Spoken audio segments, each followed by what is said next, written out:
emergency station.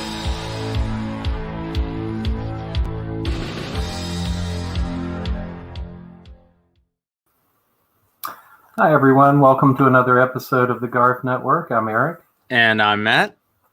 And tonight we have three very special guests on board who are going to be with us from the Pitt Honors College and also from the George A. Romero Archive. Matt, you want to tell us a little more about that or introduce our guests? Sure. So tonight, first off, we have visiting lecturer Sonia Lufer. She focuses on English and film and media studies. Hey, Sonia. Hi, everyone. Hi. And we also have with us Ben Rubin, Horror Studies Collection Coordinator, Archives and Special Collections. Evening, Ben. Nice to finally have you on board, Ben. Yeah. Should be fun. And finally, Mr. Adam Lowenstein, Professor of English and Film and Media Studies and Director of Horror Studies Working Group at the University of Pittsburgh. Hi, Adam, everyone. welcome. Great to be here. Great to be here with you. Yes, thank you all for joining us tonight. And just before we get started, I know you guys have a lot of events coming up on the docket that we want to talk about later on in the show. But before we get into that, why don't we kind of, pass the mic around and let's talk to everybody about how the Horror Studies group got started or is in the process of getting started at the Pitt Honors College, and as well as the George A. Romero Archive. But speaking of the archive, we can start with you, Mr. Ben Rubin. Why don't you tell us about how the archive got started and kind of bring us up to speed as to where we're at right now? Sure. Yeah. So hopefully people listening to this will know that the George Romero Archive came to the University of Pittsburgh. We got it in May of 2019. And, of course, it was a natural fit for his archive to come and be a part of, an institution in Pittsburgh, since it played such a, huge role in all of his film. And when we got it there at the library system, we decided that, this is a great opportunity to do something more than that and not just have this archive, but what can we turn that into something bigger? So we use this as a way to embark on a bigger project of horror studies as a focus. And so in conjunction with faculty on campus, including Sonia and Adam, that we could turn this into an academic endeavor, study horror, recognize its cultural significance and the significance of genre studies, and really use the Romero Archive itself as the basis for then acquiring more archives and library material to help support research among our students, faculty, staff, and those outside the university. So we've been working with the Romero Archive for almost 2 years to get it processed. It's going to be over 100 boxes, so it's a fairly large archive. Of course, COVID interrupted things like with everything else in life, but we're making really good progress and hope to have a finding aid, which is the collection inventory, published soon, and that will really give researchers an ability to come and visit and just see what's in it. Of course, all of our archives are open to the public. Not as much right now with COVID restrictions, but when that's over, anybody would be able to come and visit and see the archives. Since then, we've also expanded. The first editions of the Horror Studies archives were from Cryptic Pictures and their archive that documented the history of their film Mortal Remains. The first author to deposit his papers with us is Daniel Krauss, who is an amazing author of a lot of works that have been highly recognized, regarded, and won awards, mostly in young adult fiction. And of course, he finished Romero's novel that was left behind, The Living Dead, which came out this past August. And if you haven't read it, it is incredible.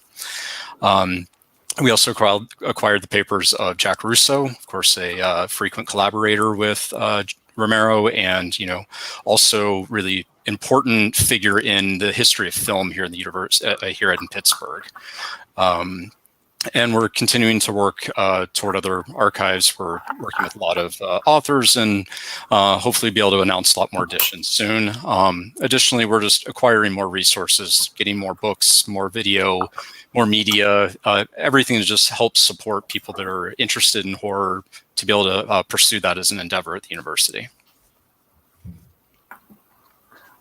Excellent. Sounds like you've got a lot going on there at the archive. And yeah, it's been busy. So I can talk about a little bit more detail, but I'm sure let Adam and Sonia introduce themselves first. So.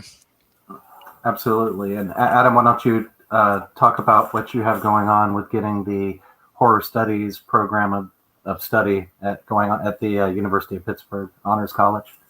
Sure thing. I mean, working with people like Ben and Sonia has been sort of a dream come true for me, because I've sort of staked my whole career on the idea that horror matters and that horror is worth studying, worth thinking about, worth contemplating the way we would contemplate, all kinds of quote unquote legitimate research fields. I do feel like horror studies has come of age, and it's ready to be something that appears in university degree programs and research centers, and indeed archives. And the University of Pittsburgh seems like the perfect place to make that happen, because of course Pittsburgh is famous in the world of film for George Romero, and George Romero is famous for giving horror a social, political, and cultural significance. His films are as much about thinking as they are about gut wrenching, and he knows how to do the two things together remarkably well, and knows that they are not mutually exclusive.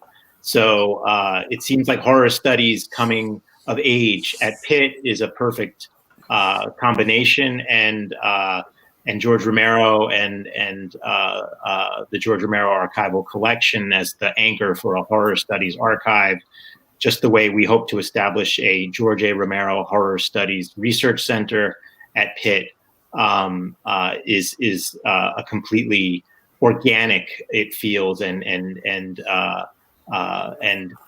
something that was meant to be, it feels like. And I've been teaching at Pitt for more than 20 years, and I always enjoyed being able to say that I'm at a school in a city that has George Romero's stamp on it, and this just feels like something I'm so thrilled and honored to be a part of. Excellent. I'm already getting a lot of questions about can you actually earn a degree, in horror studies? And I guess before we get any further, we can go ahead and ask that. What type of degree are you expecting to offer in horror studies? Well, we're still a ways off from having a degree in horror studies, but it is certainly something I hope to accomplish along with my accomplices. And my personal feeling is that horror studies needs to be as broad and ambitious as it possibly can be. It can't be narrow. It has to be true to the fact of what people who have thought seriously about horror know, which is that horror creeps into everything. It's really hard to put horror in a narrow box, because it seeps into almost everything we do. It's such a central part of the human condition, the human experience, and the cultural and political and social world that we live in. I mean, horror, as we all know, especially now during a pandemic, is really essential to understand, in order to understand who we are, where we came from, where we're going, and what are the challenges we face as a society and as individuals. So horror, I feel like, can give us a way to get into all kinds of fields that may not seem immediately germane to it.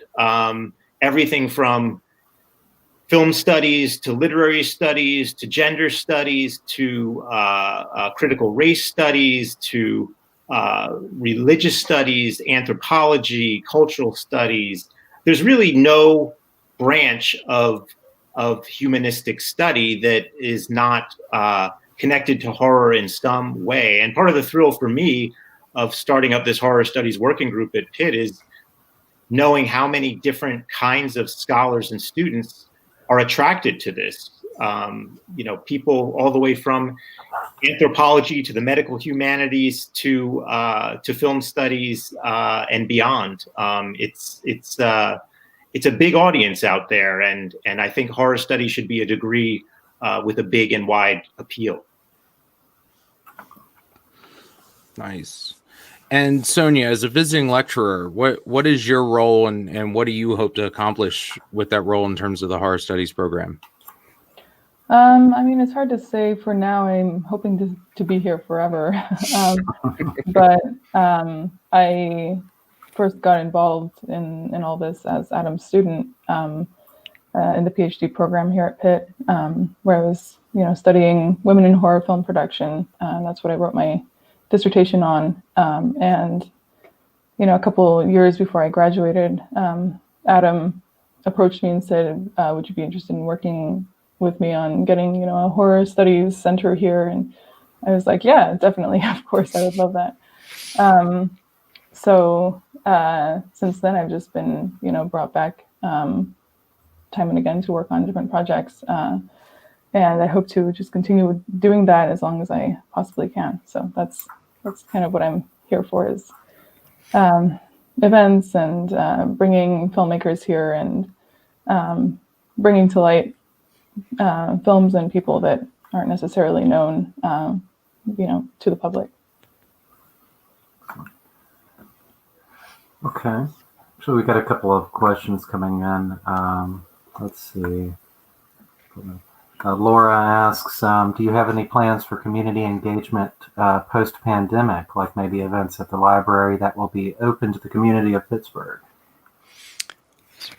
Of course, it would be great to have people in. One of the sort of, mixed blessings, I suppose, of how things have gone recently is that, we have the main library at the University of Pittsburgh, Hillman, has been undergoing a much needed renovation. The building's a little over 50 years old, so it was about time. And the floor that Archives and Special Collections resides upon was just finished its renovation and reopened in August. With not the fanfare we were hoping because we couldn't have people in. But when the pandemic passes, this space is incredible and is really built in a way to bring people in and be able to see archives, special collections materials, and really understand these types of materials that people think are kind of mystified as they're behind the door and you don't get to go and browse the shelves, but really want people to come in and see and use them. So it's got a really, really extensive and amazing gallery space that's been built in with freestanding vitrines, a lot of built-in cases. There's a 6 foot by 24 foot digital wall that we can build digital exhibitions upon. So, once the pandemic's over, the library itself will be open to anybody. And so we would always welcome people to come in and see the exhibits. And, it won't just be horror material. We exhibit a lot of collections from any of our, sort of marquee areas of collecting. We're really proud that we just acquired the papers of August Wilson. So there will be, a lot of space dedicated to that. And hopefully we can have events that are there to talk about these collections and show off the exhibits and get people in to really see these materials. So that new space really affords us that ability. It's just that it opened when the pandemic hit and we haven't gotten to really realize how that's going to work yet, but we're really hopeful for the opportunity it's going to give us. And are you still in the cataloging process, or have you completed that? So we've inventoried everything and have largely cataloged it. And so what we're doing is in the archival space, what we do is create a finding aid. And so it's a collection inventory. And so this will be box and then folder level of everything in the collection. So there's about 100 boxes. Boxes can have, 20 folders in them. They could have 5. It depends on the type of material that's in there. And so you'd be able to look through this and see that, oh, well, I'm interested in what's in box 10, folder 2, and it's this script. And so you'd be able to see that's listed there and come in. There isn't the finding aid that I can show for Romero quite yet, but I will put in the chat the finding aid for the Daniel Krauss papers, and since he's a member, that collection is a member of our horror studies collection. You can see what a finding aid kind of looks like. There's a lot of sort of, academic piece to it that helps us with the arrangement. But as you scroll down further into the document, you'll see an inventing about, and that's what really demonstrates the content. His collection was a little bit smaller and a little bit easier to process. I think it's 9 boxes. So eventually this is what will be available for Romero, and then that would give anybody the opportunity to say, oh, well, if I'm going to make a trip to Pitt, you don't walk in and just say, I want to look at the archive. It's a lot of material. You come in and say, this is what I'm interested in, and we'll have the boxes for you. Archives and rare book rooms are kind of a monitored space. You register, come in, and you are in a designated space that's monitored. There's rules about using pencils only, no food and drink, things like that to keep these materials safe and as long lasting as they possibly can be. So all of that will be within what will be possible once the pandemic subsides. And Adam, how does what you're doing tie in to what Ben's doing with the archive? How do you plan to loop everything, round it all together with the horror studies program? Thanks. It's a great question. I mean, horror studies really exists as a series of connected initiatives, and the major partners right now at Pitt are, of course, the library, which houses the Romero collection and the Horror Studies Archive. And it's important to know that the Romero collection is really the founding acquisition for a larger archive that is horror studies writ large, which aims to incorporate all art forms, all historical periods, all national pedigrees, so as big and wide as possible. So Romero is really just the beginning of the Horror Studies Archive, but what better beginning could there be? So there's the library and the archive, and then there's the Honors College. Pitt's Honors College has sponsored what's called a scholar community, which is a group of students and faculty and community members who are all interested in a shared set of questions. And our shared set of questions is called the horror genre as social force. So again, it very much stems from Romero in the sense of exploring horror as something that has something to say about society, politics, culture, art. And the third prong right now is through Pitt's Global Studies Center, which is in the process of establishing a global horror studies archival and research network, which I know is a mouthful, but it is aiming to do a lot also. It is aiming to take the sorts of initiatives we're undertaking at Pitt and globalizing them, connecting us to scholars, archivists, students, researchers all across the world who are committed to horror studies as an area of research, and sharing those resources and building something together that is larger than any one of those resources could be on its own. And so we are already in touch with partners from a number of different countries.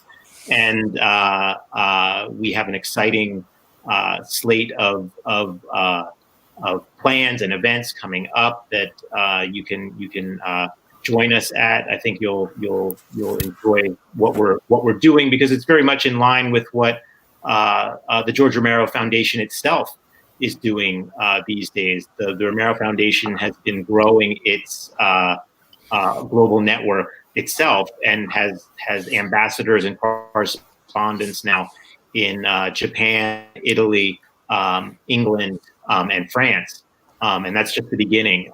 So the Romero Foundation and the Global Horror Studies Archival and Research Network at Pitt are very much going to be working together to make sure that horror studies matters, not just locally but globally.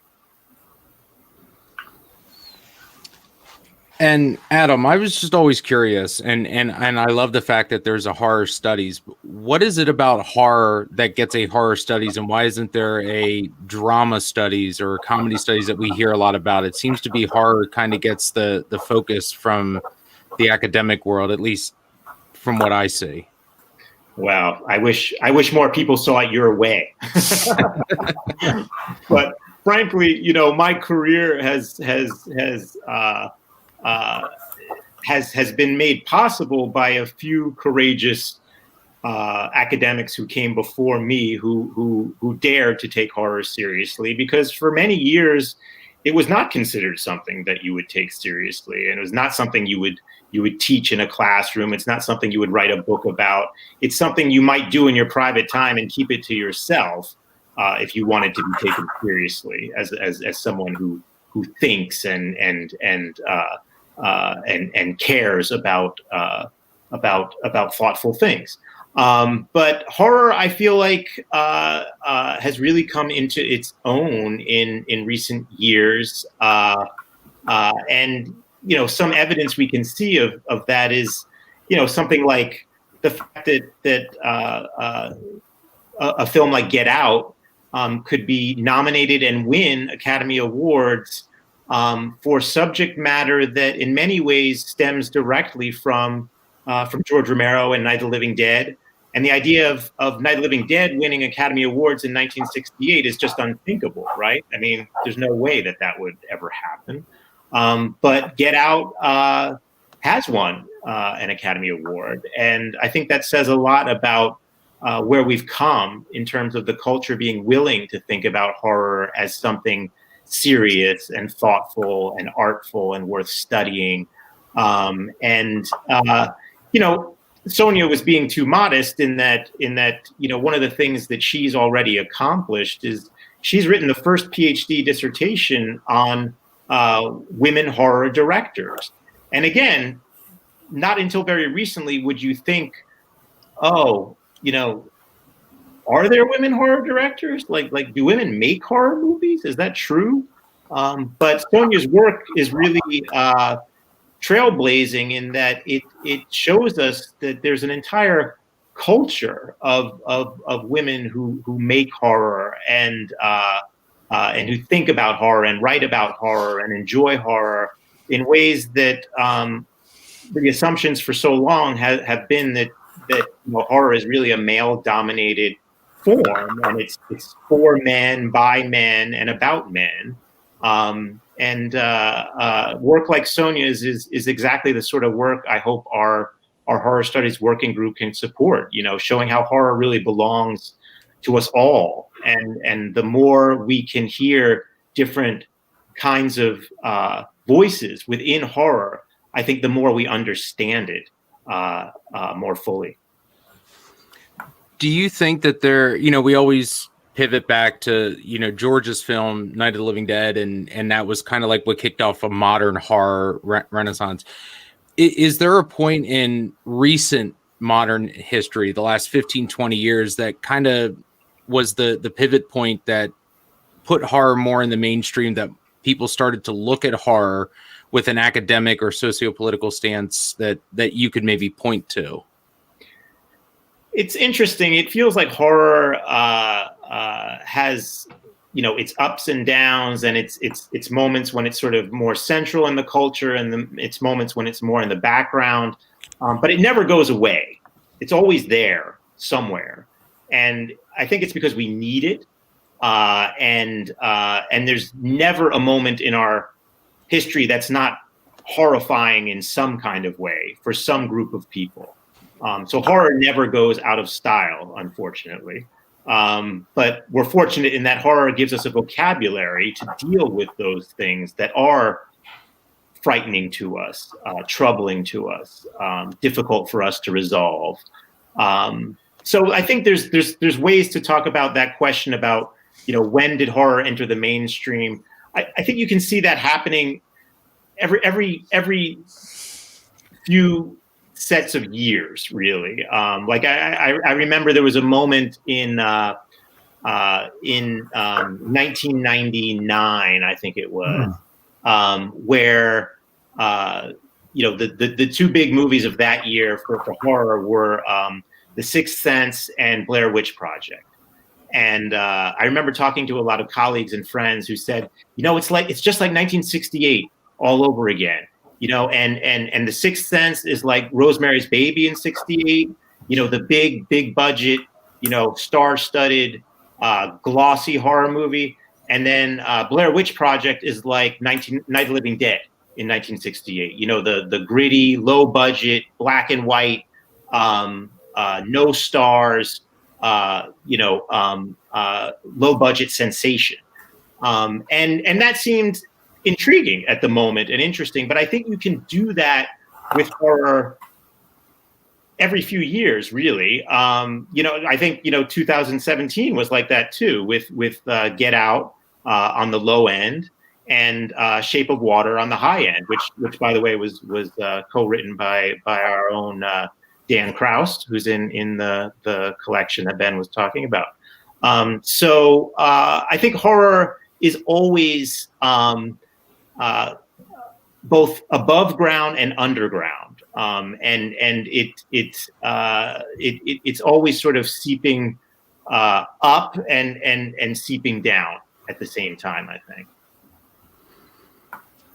Yeah, you don't see a lot of, underground action or comedy movies a lot, but horror, there's always like that subgenre of the DVDs and Blu-rays you're kind of trading. You don't talk about them because you're like, you need to go watch this, but I'm not going to really talk about it.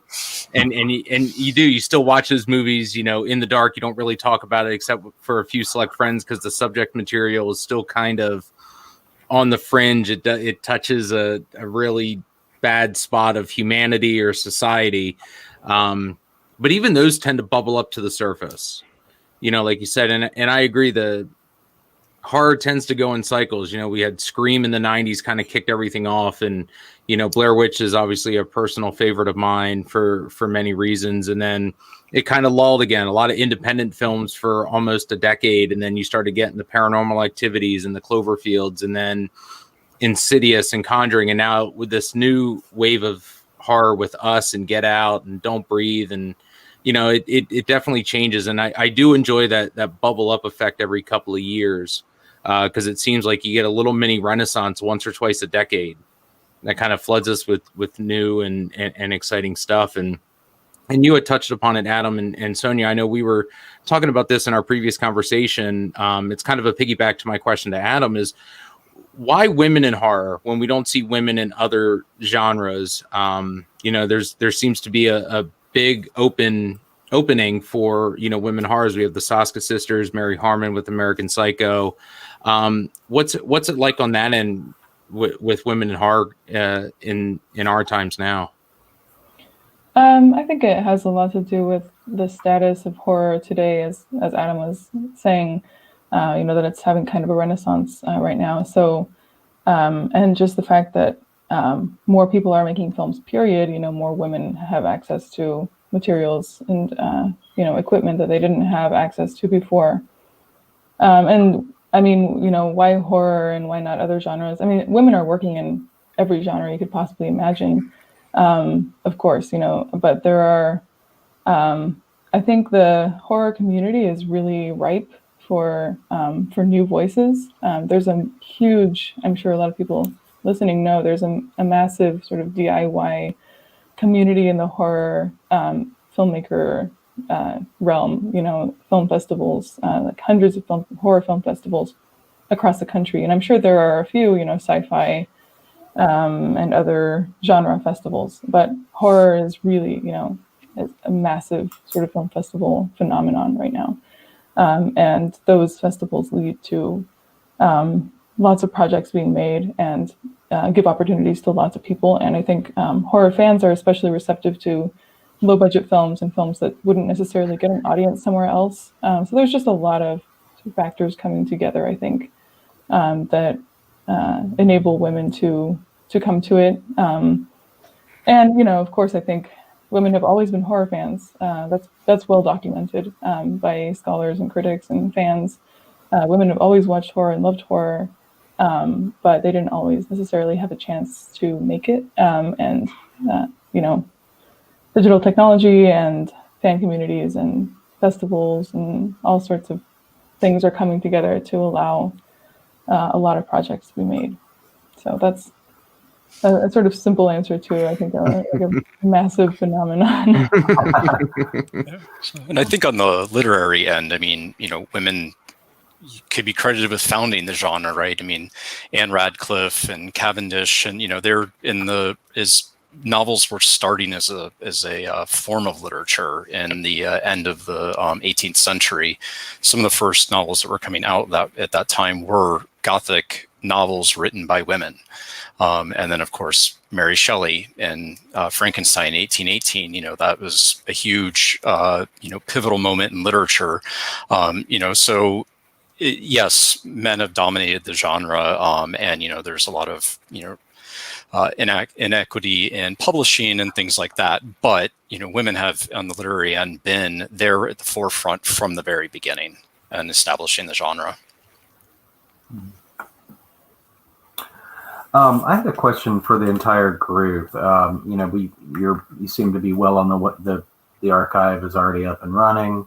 The studies program is moving. Have you guys experienced struggles attaining legitimacy for the horror studies, and can you speak on those at all? I feel like I've come so far, really. I mean, I'm the one who's been at this the longest. I'm the longest in tooth among us. I have my younger colleagues to keep me young, and horror, of course. I think horror keeps you young for sure. There's no doubt there's no doubt in my mind that horror is healthy. But I found, like, at every stage of my journey with horror, I feel like it's gotten a little bit easier, and my hope in terms of what I can leave behind for the people who come after me is that I can do something to make it a little easier for them, and so that the people who were my age, who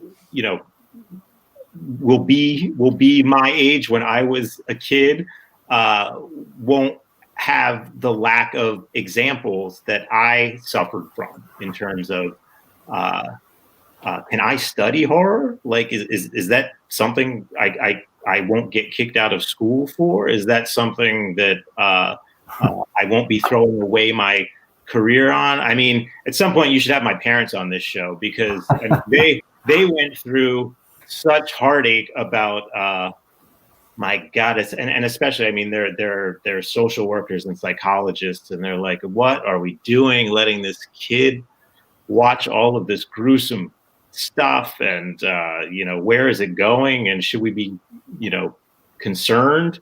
And now, of course, they love to say, look, we knew all along, he's going to be a professor, for goodness sake, what could be more legitimate than that? So it would be great, I think, to do what we can with this horror studies working group to let it be a little easier for the people who want to take horror seriously, not to have to explain it, not to have to sort of have a whole set of reasons and excuses and rationalizations for it, but just say, hey, that's what I'm interested in. We all know it's something worth doing and thinking about, and here's my contribution, rather than, well, I know most people don't think about horror first and foremost as something you would study, but let me explain it. And so I feel like we've come a long way, but I also feel like there's a long way to go. But things like a George A. Romero Foundation, a horror studies archive, a global horror studies archival and research network, a honors college scholar community devoted to horror. I mean, these are all huge steps along the way to legitimating horror, and I'm proud and happy to do whatever I can towards furthering that mission. Yeah, that reminds me, when I was in college, I was a sociology major, and one of my courses was sociology of film and television, and we had to pick a film to write like our final paper on, and I picked Dawn of the Dead. And my professor, she's like, I want to watch all the movies that you guys are writing about. So I hand her a VHS copy, and she watches it, and she hands it back to me, and she just goes, okay. And I'm like, oh man, this is gonna be bad. And I basically wrote the paper without having to think about the movie, and I ended up writing about 30 some pages on Dawn of the Dead from a sociological perspective. And I was surprised that she graded me well, which surprised me, and I passed, and she ended up becoming a good friend of mine, after college. And Dr. Cornelius was one of my biggest supporters, and she kind of saw the horror thing, and she was really intrigued that I was watching something that wasn't a mainstream film that a lot of people would pick apart.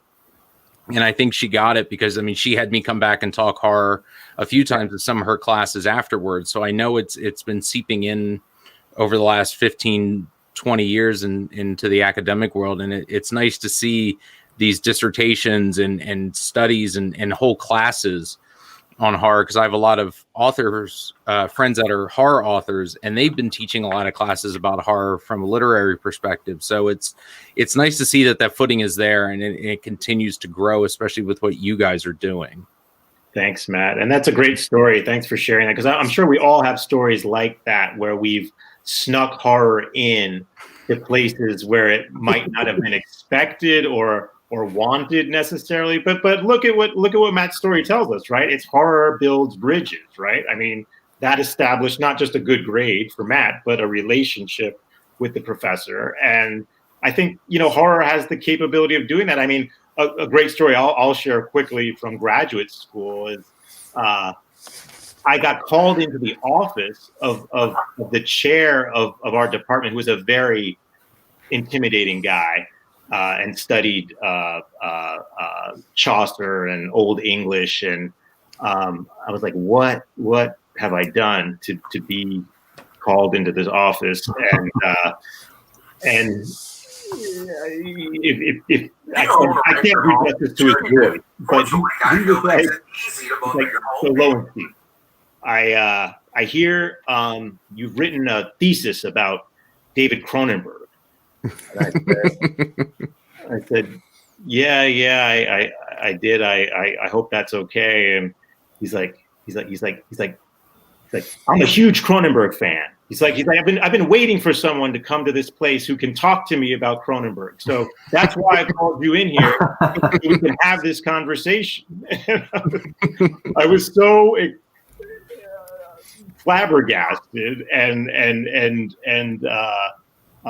pleased, and to me, like, I've had so many experiences like that over the years. There are people who care about horror that you wouldn't really expect, and like Sonia was saying, in terms of the women in horror, horror can build communities too. Those sorts of film festivals that are devoted to horror that Sonia was talking about. There's a whole subset of those festivals that are women in horror festivals that she's taught me about, and it's an amazing thing that a community can be built around horror in ways that I don't think people outside the genre can really always expect or imagine.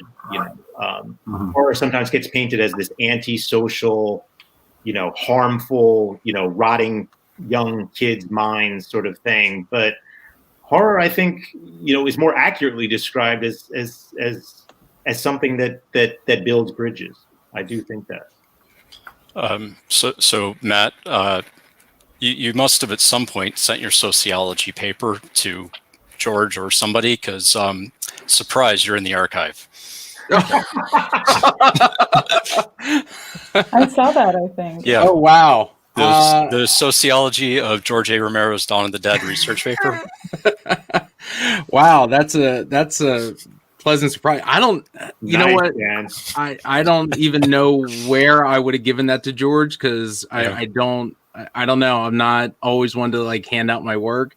So, wow. Okay. Yeah, it's there. You know, as you were telling that story, it's like, wait a second, that's why your name sounded familiar all this time. Yeah, so you're in there. Catalog it. Oh, wow.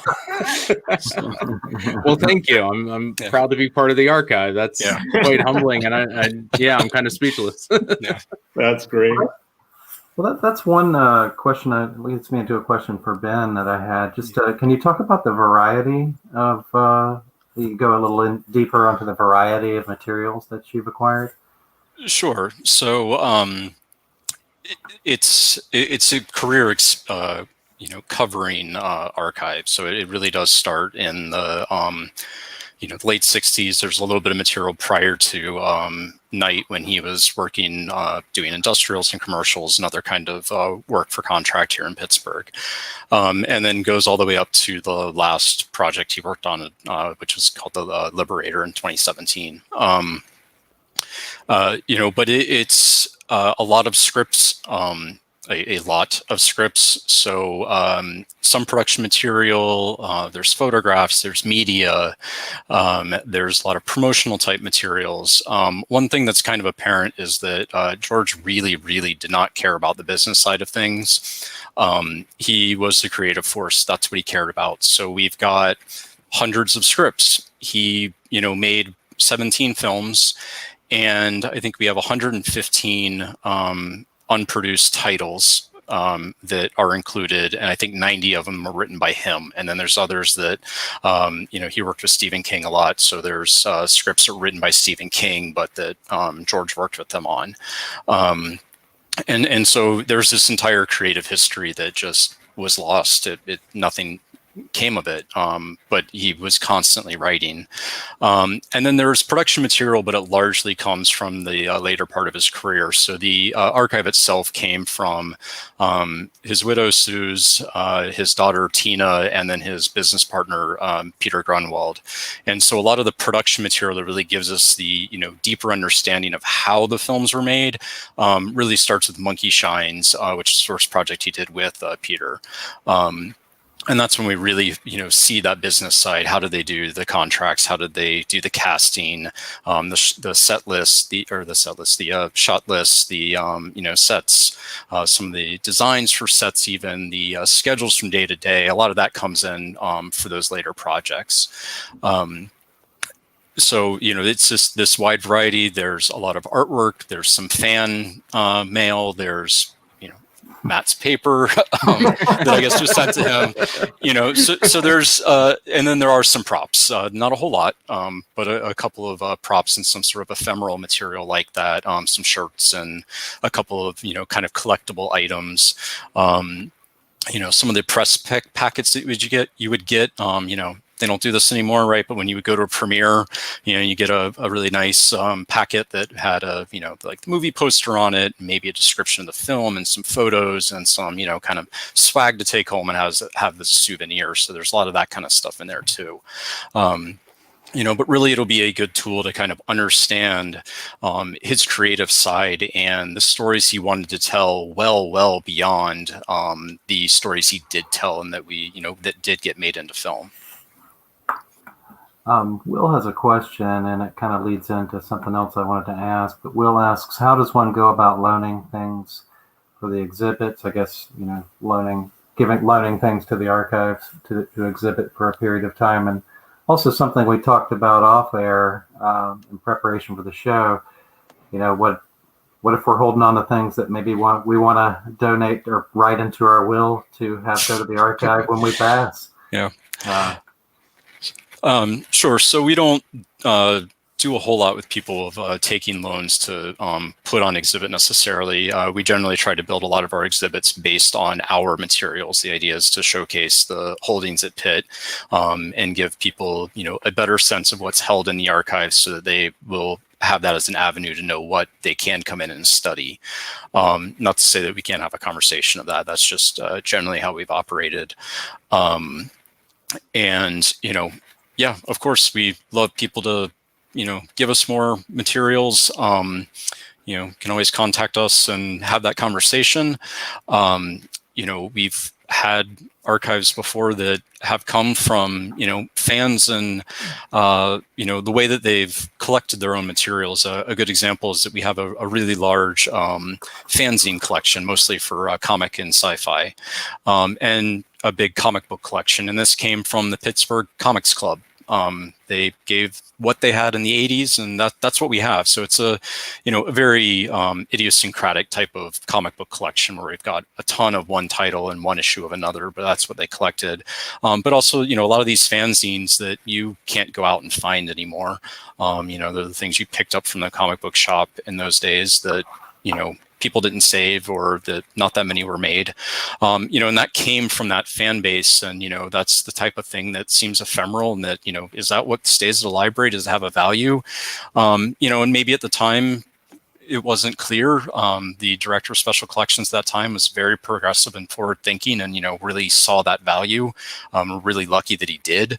And that we have that material now, and it's had this real resurgence of students that are, and faculty that are really interested in being able to teach about fan culture and popular culture, and, this idea of cultural studies, and to, come in and look at, what does the fanzine tell us about that moment in genre. And, you can learn from that. So, we're happy to talk to people about contributing to the library and the types of materials they may have. This collection around, Romero is really a lot of his work. But I know there's a lot of people that have collectible types of materials. And so, there could be ways for that to fit in. And everything kind of does it. It contributes to that. But, we depend so much too on just having faculty like Adam and Sonia that want to teach about these things. The library, we are a collaborator in that, we acquire these materials to provide as a space for people to do research, but without faculty that are driving a class that will allow students to explore that, the material is not going to get used. So, we really need that network, and, having students come that want to study these things, and to get in and, work with and understand a primary resource, and get to, hold that script and look through it, see the annotations, and understand the development along the way. I had one last question for you, Ben, in regards to just the collection. Is it, would you say that it was the Rubenstein era is where you're lacking the most? As far as the production type of material, so I assume he has that, and that George didn't keep it, because I don't think we would have gotten production material from the latter half if Peter hadn't kept it. But we have almost every script from that period. The only scripts that we don't have copies of is there's always Vanilla. There didn't seem to be one that he kept, and Creepshow. Since he did not write it, although we were able to acquire one outside of the Romero Archive. So we do have a copy of Creepshow in our broader horror studies archives. So we have a little bit of production material and kind of ephemera and things around the pre-Monkey Shines era, a lot more toward Dawn and Creepshow, and Rubenstein was really involved, and especially in that marketing aspect, so that we have a lot of posters and booklets and things that were used to really promote the film, but not as much of that sort of like nitty gritty production of scouting out and going to Monroeville Mall and what happened and how they filmed it there. So, I'm trying to think how to phrase this question. When you're building this horror studies program and you have people come and attend class, what kind of curriculum are you looking to have, or is there a specific sub-concentration for different types of horror or directors, or how would you plan that kind of program out once you get to that stage? Yeah, part of this Honors College scholar community that's focused on horror genre as a social force. One of the things we're building through that community is bringing together faculty and students from all across the university to start building a sense of what a curriculum like that could look like based on the interests of the faculty that we have. And thus far, I mean, there are people doing everything from literature and poetry and film to all different national culture studies.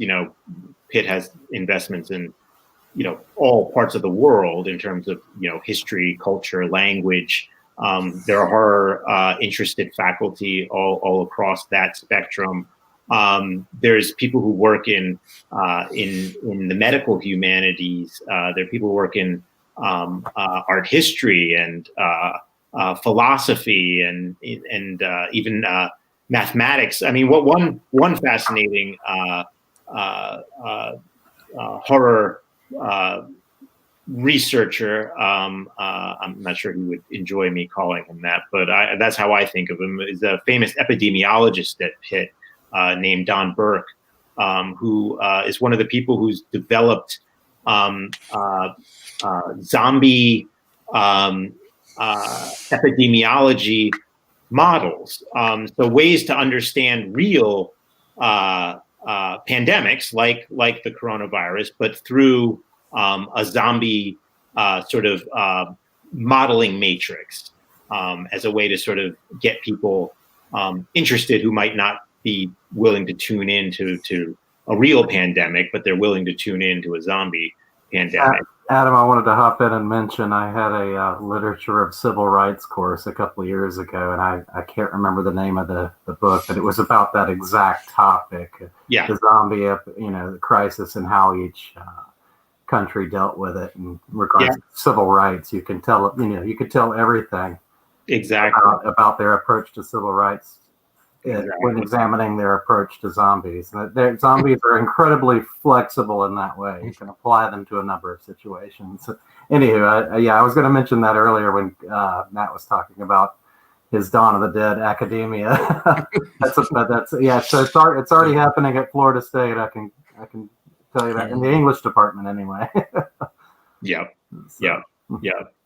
Yeah. So, I mean, it's like I said, I mean, the vision is for it to be broad and multidisciplinary, rather than narrow and sort of only about horror films or only about horror literature. And those are probably the places that the most work has been done in relation to horror is literature and film. But horror studies, I think, has to be bigger and larger and more ambitious than only literature and film. And it feels like Romero is a great emblem for that, because he made horror films, and that's what a lot of people know him best for. But of course, as everyone tuned into the Garf Network knows, he made other kinds of films too, and he had all kinds of interests that do not fit into the horror genre narrowly conceived. His horror films are great because he's bringing things to it from outside of the conventional horror basket.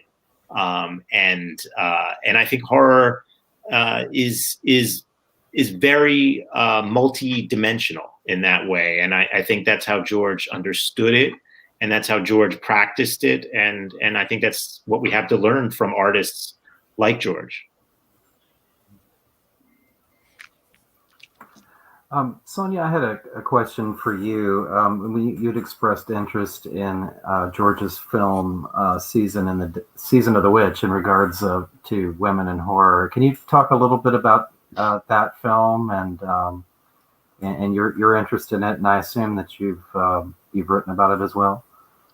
I haven't written about it myself, but it is a really interesting film, I think, for feminist horror, and an interesting precursor to a lot of women-directed horror now. You see a lot of the same kinds of things in films, about issues that tend to plague women, including motherhood and ennui and things like that. And in terms of style, I think it's a really cool film because it really embodies kind of the what's known as like the female gaze, so you see kind of the horror of being a housewife in 1971 or 72, you know, from her point of view. And you see what she kind of, things from her perspective that might not necessarily seem, you know, horrific to others, but from her point of view, they become horrific.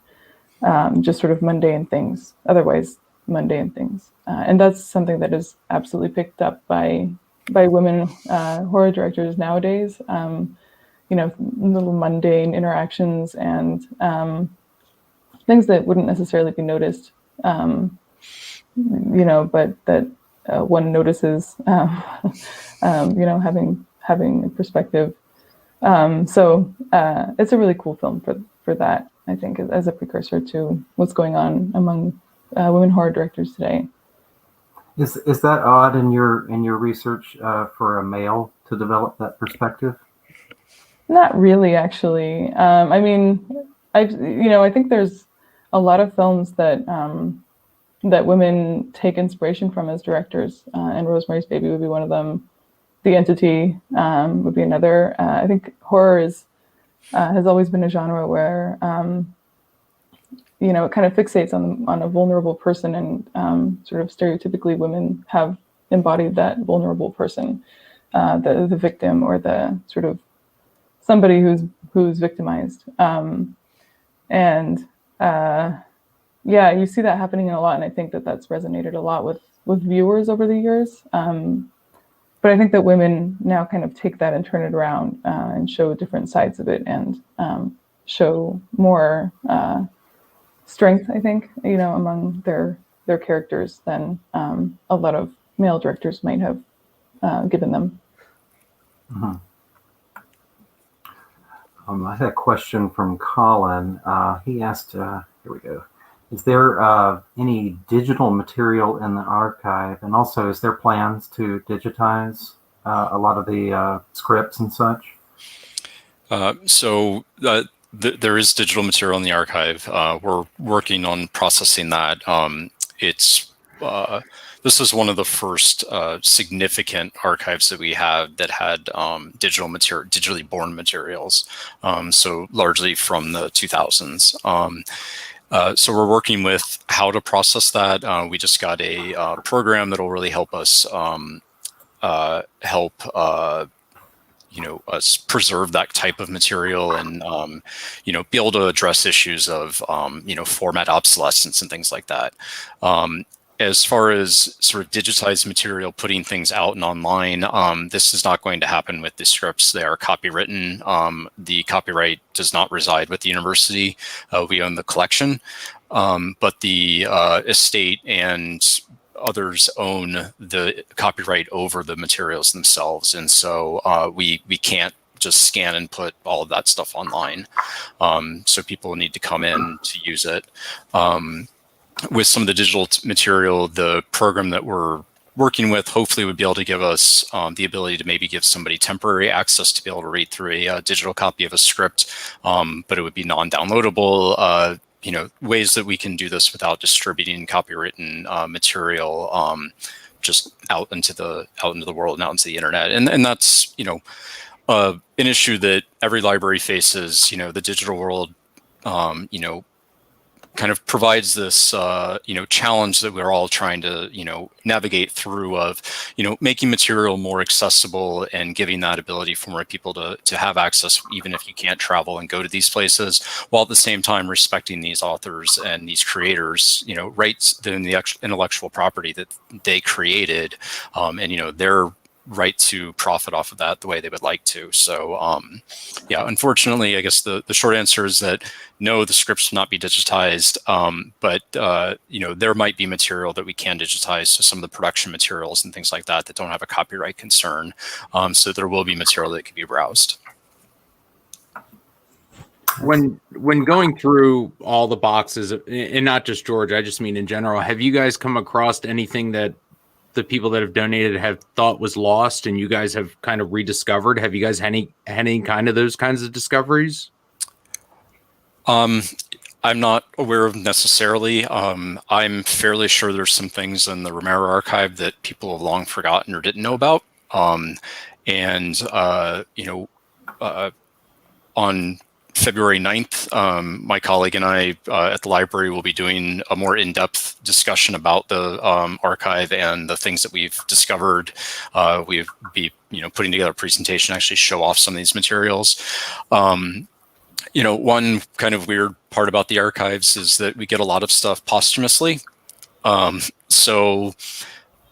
the person who'd be surprised about it and didn't realize it was there was the creator, and it was given to us later on.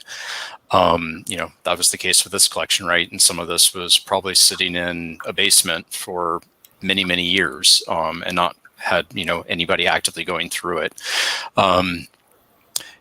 So I'm sure that's happened. I couldn't bring up an example in particular, although I do kind of think there's some things here in the Romero Archive that we'll be talking about more on the 9th that is, seemingly lost. I mean, we certainly had never heard about it as fans of Romero. In this idea that there were, 115 unproduced titles that he had written scripts for. Like, I can't imagine he remembered all of these. There's ones that people know about, right? Like fans have heard that he, wrote a script for Resident Evil. That's true. That's there. And that's one of so many. There's so much more. But I think any type of archive like this really gives people an ability to go and like understand so much more about the creator. We get such a limited view of the finished product. And even seeing drafts of something, The Dark Half is a great example from the archive in which, you can read the book, the novel from King, and then I think there were 6 drafts of the script, and then there's our final film. And so, you really could come in and trace that lineage of the novel through the adaptation process to the film that was released. And that there should be, quite a bit of variation and difference that you would see between that first draft and the final version. That's a fairly clean example. Like, he enumerated the drafts. One thing that's interesting about George is that because he was an independent filmmaker and didn't go to film schools, he apparently did not write scripts in the way that filmmakers normally do. And didn't follow a lot of the sort of conventions, from what I understand. I think Adam and Sonia would know this more so because I'm not a film studies person. But part of that too is he didn't tend to enumerate his drafts, so sometimes we're kind of guessing where things came along. The Dark Half was one, for whatever reason, he very cleanly was like draft 1, 2, 3, 4, etc. So, yeah. No, we're excited for that event on the 9th, and I mean, I wouldn't, be upset if anything from Bruiser slid its way into the presentation. Just saying, just small request. Okay, yeah, we have a ridiculous amount of stuff from Bruiser that again, it came from the Peter era, so there's just a lot. It's for a film that wasn't as big as many of its others, it's kind of surprising just how much stuff was included in the archive for that. So we'll see what we can include from Bruiser, but when the archive's open, you should come see. There's several boxes you can go through. You can wear the mask too. You can wear the mask. Yes, one of the few pieces of props and ephemera that we have is we do have 3 of the masks from Bruiser. Oh, so you're like making my night.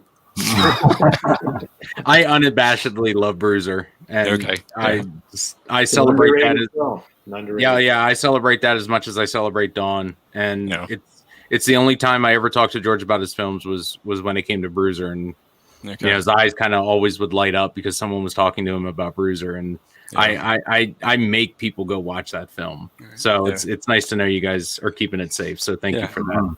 Yeah, we have just a demo maybe, or at least just recorded onto a cassette for the Misfits song that was from it. So nice. There's nothing around it to be able to tell us like, did it come from the Misfits specifically? Did Doyle send it? But it's it's on an old tape that you would have got. It's a Blockbuster cassette, so it just has Misfits scrawled on it. So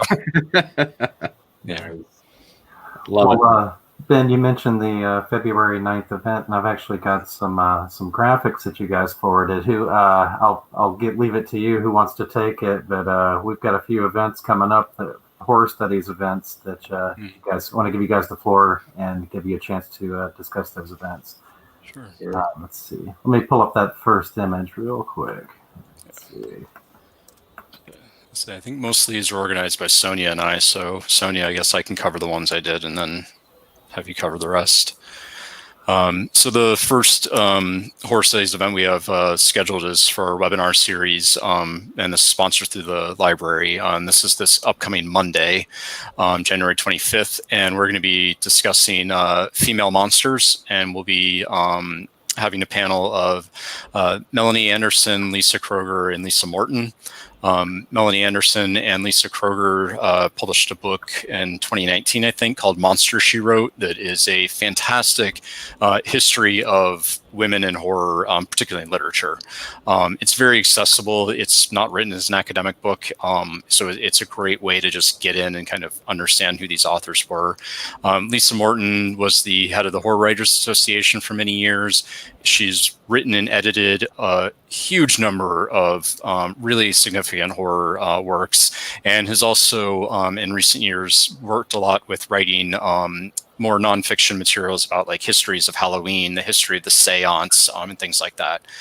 So this should be a really fun conversation with the three of them about the concept of female monsters, and kind of recentering not the creators but the monsters themselves.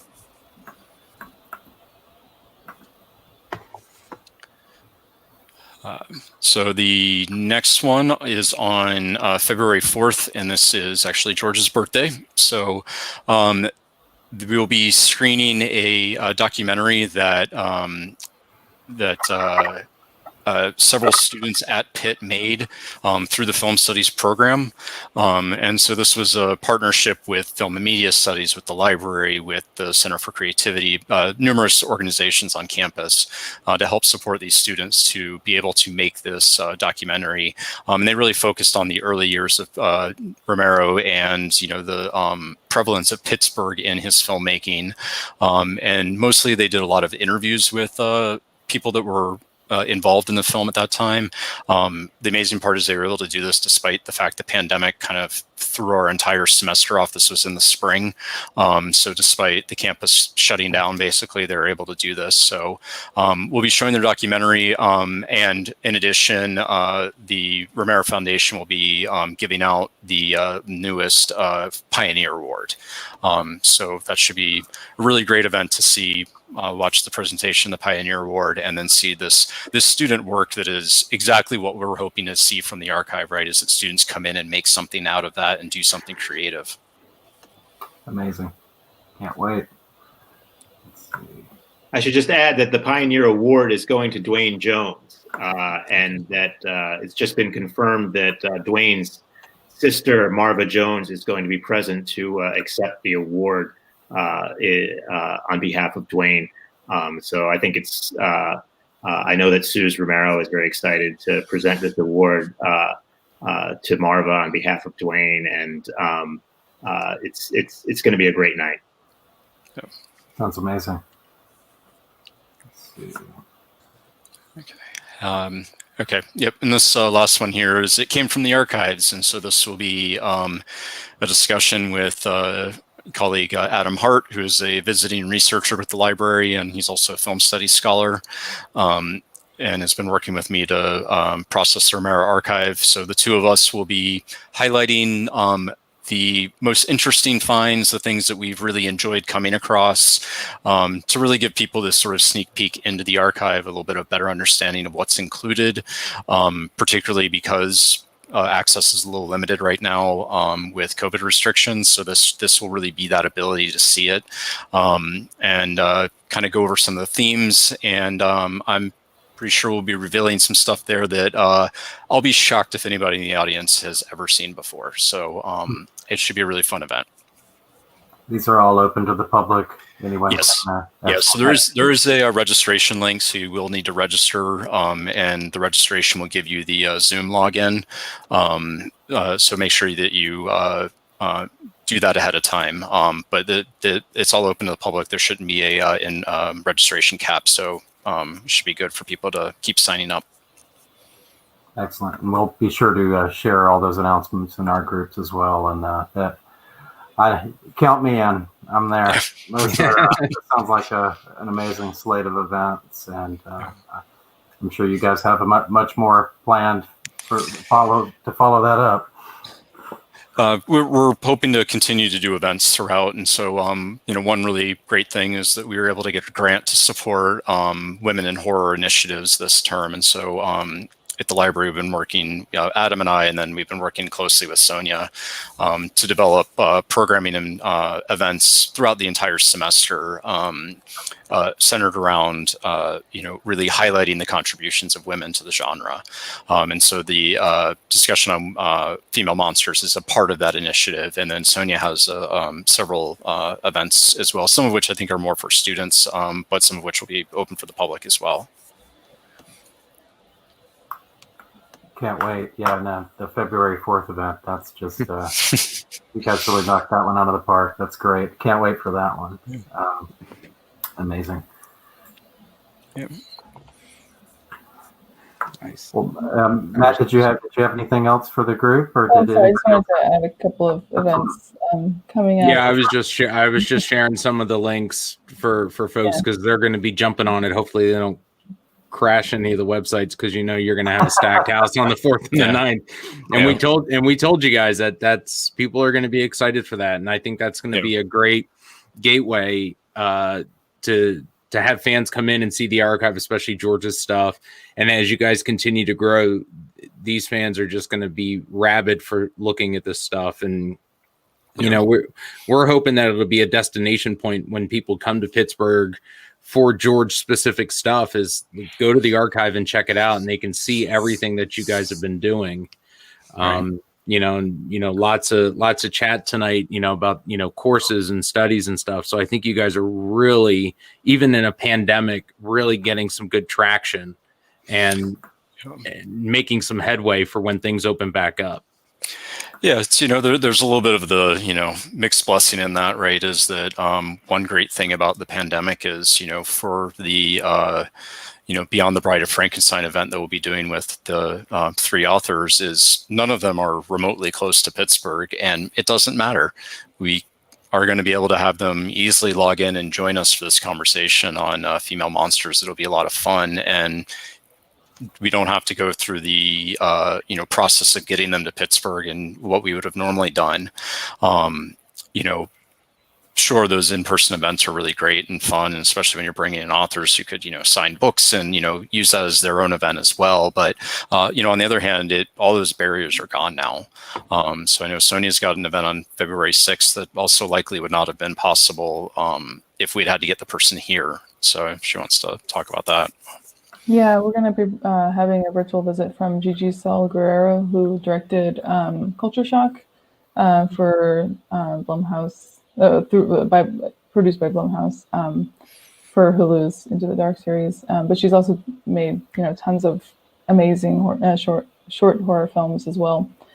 So she's coming on February 6th, and we're also I don't have a poster for this just yet, but we're having Leslie Manning, the director of Ghostwatch, which if anybody's seen it, it's sort of like the TV equivalent of War of the Worlds, and shocked London into believing that it was experiencing paranormal activity, and the BBC got a lot of attention, negative attention for that, and complaints from panicked residents. So she's coming to talk about that, the experience of filming that, and I guess experiencing the reaction to it. So that should be pretty fun. That's happening on February 26th. And we'll be having a few other events, talks, mostly by visiting scholars and things like that. All of this will be available, I hope, on the Garth website, as well as on the Honors College and Global Studies Center. So keep an eye out for that stuff. Yeah, and this is all stuff that's open to the public, and we welcome everyone who's interested. And that's, again, as Ben was saying, part of the benefit, if you want to call it, of COVID is that you don't have to live in Pittsburgh to come to these Pitt events, and we're hoping to make lots of new friends from all over the world at these events, and we're looking forward to meeting you. Yeah, we just a couple folks just said they signed up for all three, so you guys have already got registration. So excellent. You guys, we got to make sure you guys keep doing what you're doing. And yeah, we're gonna consistently share this stuff with everybody, because especially if we're doing stuff like this, I mean, the Garf Network was born out of the pandemic, and it's one of the blessings that we're able to do stuff like this and really bring a lot of stuff to people in their homes. So when they do come to Pittsburgh, it's a destination. It's an attraction to do, and it's the best thing to happen in terms of COVID-19 is getting to sit with you guys and talk. And these virtual events, I think, are just great ways for people to reach more folks than they would coming to a lecture hall, which it's not going to replace that. There's nothing like doing this stuff in person and walking in and seeing something physical, but it really gets people exposed to a lot of stuff that they didn't get to before, with our penchant for binge watching and buying off Amazon based on friends' recommendations. So I think this is a good start for you guys. Thanks so much. And yeah, it's great to be able to reach people, as you're saying, and but I do look forward to the day when we could all go to an event like this and then actually have a drink afterwards in the same place, rather than me drinking alone at home and hoping somebody else is also drinking on some other screen. So, I do look forward to that. Well, Adam, Ben, Sonia, it's been great, and let's have you back in a couple of months as soon as you got a new slate of events, and let's check back in and see what's going on with the archive and with the horror studies program. Anytime. We'd love to be with you guys again, and it's great to be part of the Garf Network. Thanks for having us. Yeah, thank you. No problem. Thank you guys, and we're looking forward to the events on the 4th and the 9th, definitely. So be prepared for a big crowd. You guys are going to excite a lot of folks. Excellent. Looking forward to it. We're going to show off your paper. That's number one. No. So my professor texted me, and she actually logged in and was watching, and she said, "Ask Matt what he got on his paper." It doesn't have a grade on the front. Okay. I think we probably would have pulled it out for that, because I think I got a 92, and she nailed me on my grammar. I think the paper is one long run-on sentence. I have a penchant for run-on sentences. 30 run-on sentence. Yeah, it's bad. If I hadn't been dating my wife in college, I'd still be in college, retaking all of my classes from my papers. So thank you guys. Well, it's been fun, and we'll definitely do this again soon. Sounds good. Thank you guys. Thanks for having us. All right. Take care. Thank you.